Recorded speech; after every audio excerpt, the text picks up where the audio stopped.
പാട്ടിൻ രാജേട്ടൻ, അതുപോലെ തന്നെ കൂത്തുപറമ്പ് രക്തസാക്ഷി രോഷൻ്റെ പിതാവ് KV വാസു. അദ്ദേഹം പിൽക്കാലത്ത് എഴുതിയിട്ടുണ്ട് ഈ അനുഭവം. അപ്പോൾ KV വാസു, ഞങ്ങൾ കൂത്തുപറമ്പിൽ ഇൻസ്പെക്ഷൻ ബംഗ്ലാവുണ്ട്, ഇപ്പോഴുണ്ട്. ആ IBയിൽ രാത്രി വാഹനമൊന്നും ഇല്ലല്ലോ, അന്ന് ബസ്സൊന്നും അധികം ഇല്ലല്ലോ രാത്രി. അപ്പോൾ ഒരു മീറ്റിങ്ങിലെ പ്രസംഗവും കഴിഞ്ഞിട്ട്, മെരുവമ്പായി ആ മേഖലയിലെ ഒരു പ്രസംഗവും കഴിഞ്ഞിട്ട് ഞങ്ങൾ അവിടെ IBയിൽ തങ്ങിയതാണ്. രാവിലെ നോക്കുന്ന നേരത്ത് കാണാൻ വിവരം വരുന്നു, തലശ്ശേരിയിൽ കലാപം, വർഗീയ കലാപം ആരംഭിച്ചു.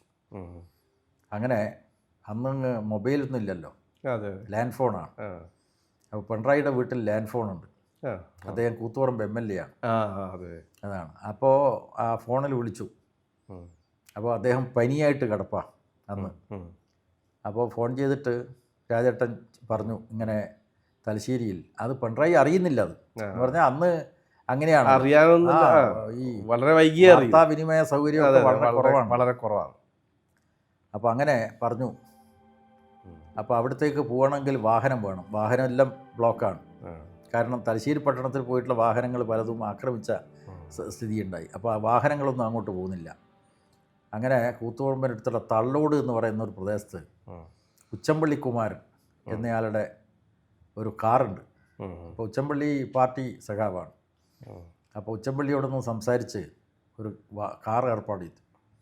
എന്നിട്ട് ഞങ്ങൾ പിണറായി വഴി പോയി, പിണറായിയെയും അതിൽ കയറ്റി, എന്നിട്ട് തലശ്ശേരി ആഫീസിൽ പോയി. അങ്ങനെ ഈ കാറ് പിണറായിയുടെ നേതൃത്വത്തിൽ വിവിധ പ്രദേശങ്ങളിൽ പോകുന്നു, അവരോട് കാര്യങ്ങൾ അഭ്യർത്ഥിക്കുന്നു. അപ്പോൾ ഈ ആൾക്കൂട്ടം എങ്ങനെയാണ്, ഒലക്കിയൊക്കെ എടുത്തിട്ടാണ്.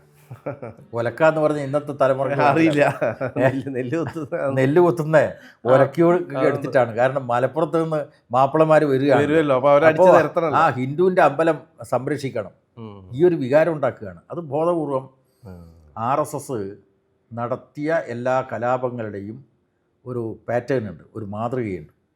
അതേ മാതൃകയാണ് അവിടെയും നടപ്പാക്കാൻ ശ്രമിച്ചത്. അപ്പോൾ അന്ന് വൈകുന്നേരത്തോടു കൂടിയാണ് ഞങ്ങളൊക്കെ മടങ്ങുന്നത്. ഇപ്പോൾ TC ഉമ്മർ എന്ന് പറഞ്ഞ അന്നത്തെ സ്വാതന്ത്ര്യ സമര പ്രസ്ഥാനത്തിലൊക്കെ അണിനിരുന്ന കമ്മ്യൂണിസ്റ്റ് നേതാവുണ്ട്. അദ്ദേഹത്തെ എന്നിട്ട് ഞങ്ങൾ അദ്ദേഹത്തിൻ്റെ വീടൊക്കെ ആ പരിസരത്തൊക്കെ ആക്രമിക്കും. അദ്ദേഹത്തിൻ്റെ വീട് ആക്രമിച്ചില്ല, പക്ഷെ അദ്ദേഹത്തെ നമ്മൾ കൂത്തുപറമ്പിലേക്ക് കൂട്ടുകയായിരുന്നു.